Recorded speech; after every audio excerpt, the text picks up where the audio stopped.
प्रदेश की सबसे हॉट सीटों में शामिल उचाना का नजारा इस बार पूरी तरह से बदल गया है।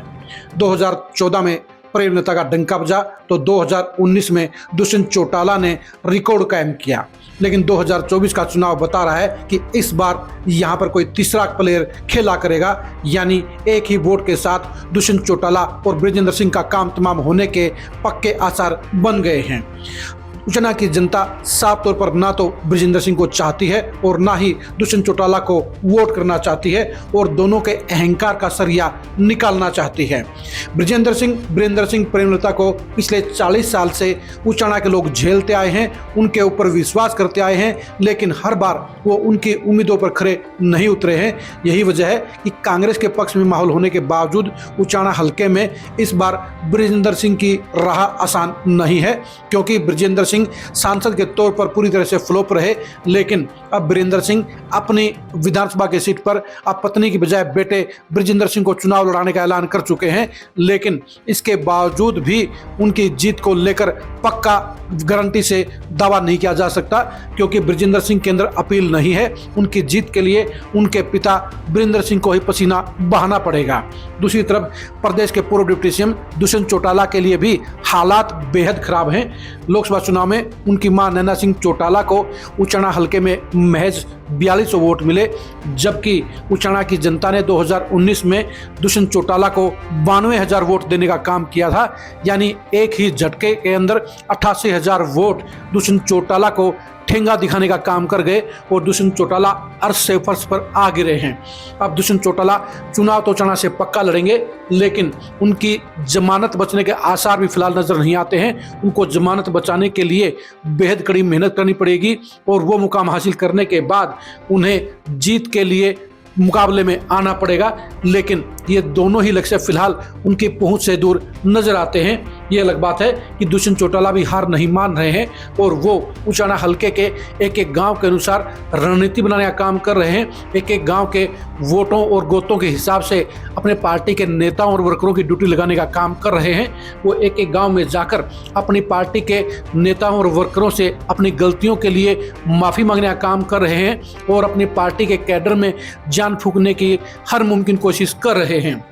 लेकिन इसके बावजूद अभी भी उचाना के लोग पसीज नहीं रहे हैं और दुष्यंत चौटाला को अभी भी सबक सिखाने के लिए तैयार बैठे हैं, क्योंकि उनको ये एहसास हो रहा है कि करारी हार के बाद भी दुष्यंत चौटाला का मूड चेंज नहीं हुआ है, उनकी बॉडी लैंग्वेज चेंज नहीं हुई है और अपनी गलतियों के लिए खुलकर माफ़ी नहीं मांग रहे हैं। यही वजह है कि दुष्यंत चौटाला की लुटिया डुबोने के लिए फिर से लोग तैयार नजर आते हैं। अब सवाल ये उठता है कि तीसरा प्लेयर ऐसा कौन सा है जो दोनों का खेल बिगाड़ने का काम करेगा, जो दोनों को हराने का काम करेगा। इस मामले में फिलहाल जो चेहरा नजर आता है वो देवेंद्र अत्री नजर आते हैं। देवेंद्र अत्री की बीजेपी की टिकट पक्की है और इसलिए देवेंद्र अत्री ने अपने हल्के में जनसंपर्क अभियान जोरों से चला रखा है, जहां पर बृजेंद्र सिंह और दुष्यंत चौटाला को महज ढूंढने से कुछ लोग मिलते हैं।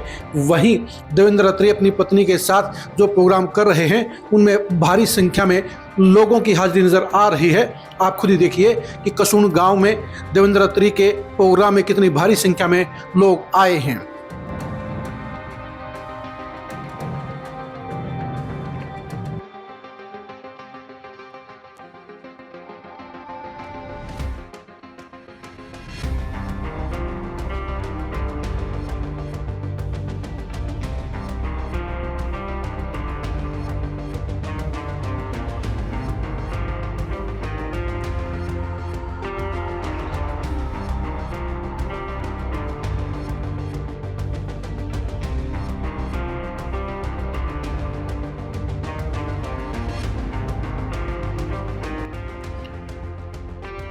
आपने देख लिया होगा कि उनका प्रोग्राम खचाखच भरा हुआ है और ये लोगों की भारी संख्या बता रही है कि देवेंद्र अत्री को जोरदार जन समर्थन उचाना हल्के में मिल रहा है। दरअसल उचाना हल्के के लोगों को अपना एक ऐसा कैंडिडेट चाहिए जो उनके बीच का हो और जो बृजेंद्र सिंह और दुष्यंत चौटाला दोनों को ही हराने का काम कर सके। यानी वो अपने बीच के एक नेता को इन दोनों ही बड़े खानदानों के बीच उतारकर उन्हें हराने के लिए, वोट देने के लिए तैयार बैठा है। देवेंद्र अत्री भी माहौल को समझ रहे हैं, इसलिए वे अपने आप को उचाना के बेटे और भाई के तौर पर प्रचारित करने का काम कर रहे हैं। वो सदैव अंदाज के साथ और बिल्कुल सामान्य तौर तरीके के साथ उचाना के वोटरों के बीच में जाकर अपने लिए समर्थन और आशीर्वाद दोनों हासिल करने के लिए कोई कोर कसर नहीं छोड़ रहे हैं। उनकी मेहनत का उन्हें फल भी मिल रहा है और ऐसे में बीजेपी की टिकट पर उनका चुनाव जीतने का अरमान पूरा भी हो सकता है। दुष्यंत चौटाला और बृजेंद्र सिंह के खिलाफ जहां उचाना की जनता में भारी नेगेटिविटी है, वहीं पर देवेंद्र अत्री के खिलाफ कुछ भी माहौल नजर नहीं आता है। लोकसभा चुनाव में बीजेपी के खिलाफ बड़े माहौल के चलते, मोदी की जाटों में खिलाफत के चलते, जहां कांग्रेस को भारी संख्या में उचाना में वोट मिले, उसे 37,000 वोटों की लीड मिली, वहीं विधानसभा चुनाव में मामला पलटता हुआ नजर आ रहा है और साफ तौर पर वोटर 3 हिस्सों में बढ़ते हुए नजर आ रहे हैं। जहां बृजेंद्र सिंह के खिलाफ 1 लाख वोट नजर आते हैं, तो वहीं पर दुष्यंत चौटाला के खिलाफ भी 1.5 लाख वोट नजर आते हैं। यही वजह है कि इन दोनों ही नेताओं के लिए अब देवेंद्र अत्री सबसे बड़ी चुनौती बन गए हैं और देवेंद्र अत्री की मुहिम को मिल रही लोगों की बड़ी शक्ति भी उनके उत्साह को बढ़ाने का काम कर रही है। देवेंद्र अत्री जहां गैर जाट वोटरों का बड़ा समर्थन हासिल कर रहे हैं, वहीं पर उनके पिता स्वर्गीय चतुर्भुज अत्री के पुराने रिलेशनों के सहारे भी वो जाट वोटरों में एक बड़ा हिस्सा हासिल कर रहे हैं। उनका समर्थन, सहयोग और आशीर्वाद उनको मिल रहा है।